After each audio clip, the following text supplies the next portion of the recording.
We're gonna jump into some of the stuff that on my Discord server people are Sure. asking because they really want to know more about mechanical stuff. I mean, I even want to know more about mechanical stuff because Sure. shoot, I don't want to change my own tires. I'd rather you do it. It's like that's too much for me. I'll do my oil and all that stuff, and I think that's where a lot of them are coming from. Yeah.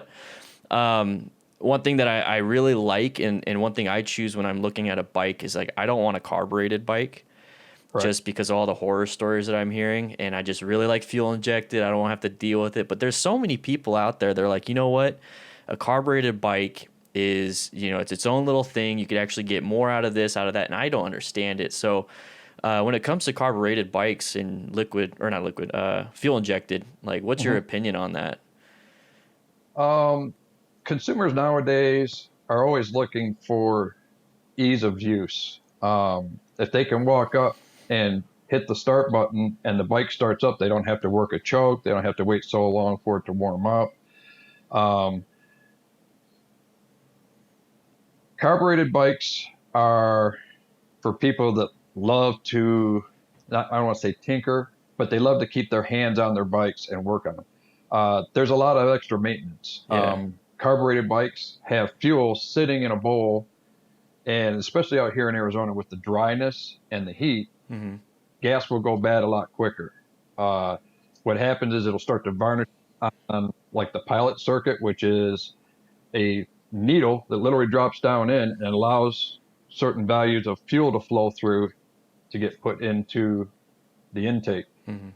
That starts to varnish up. So your 5% throttle has now been cut down to maybe 2%. And then all of a sudden, when Oh, you crack it open a little farther, instead of being thinking, okay, well, I'm at like 2%, and you crack it to 10, now you get 10 because now you have enough flow through that varnish. Or if there's debris, um, gas takes a funny shape. It's probably one of the most volatile problems in the bikes as far as when it goes bad, it turns gummy and kerosene like. It gets uh-huh. super thick. It won't flow through those super small ports. When you rebuild a carburetor, you have what they call piano wire, and it's super hard, thin, and you just got to go in there and work this varnish out. Um, Debris gets in there, it'll clog it up.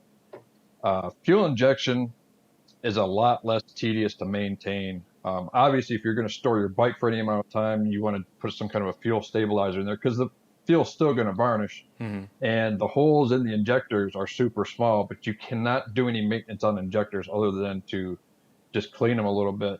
Um, and they're not inexpensive either. You can get it. Most injectors run like around $200 a Okay. pop. So like on a V twin, you'll have two. You get into your sport bikes, you'll have four. Super high performance. Sometimes you'll even have eight. Oh, wow.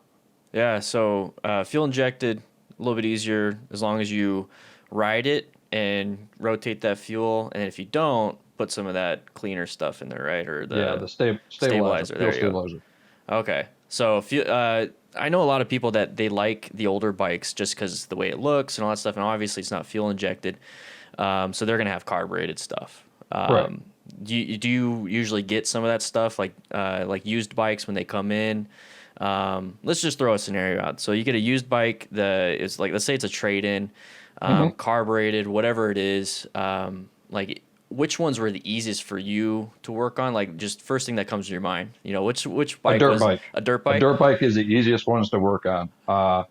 They don't have a. They're not put into a frame per se, and they're not covered by fairings for the most part. So in order to get to like the carburetors, usually they're exposed where you can see them. Hmm. There are certain models, like comes to mind the SB 650. It has a small fairing, and you can see the carburetors hanging on it. We had one that came in that there was no fuel delivery, and we did an old mechanic's trick of draining out the fuel bowl where the Hmm. fuel sits for. It's a reservoir for fuel. So when you pull the throttle, it lets the fuel run and it draws a little bit. But if you crack it too hard, most of these are gravity fed, so you don't have a fuel pump pushing fuel like fuel injected. So it's got to have fuel from somewhere. It'll bog on you.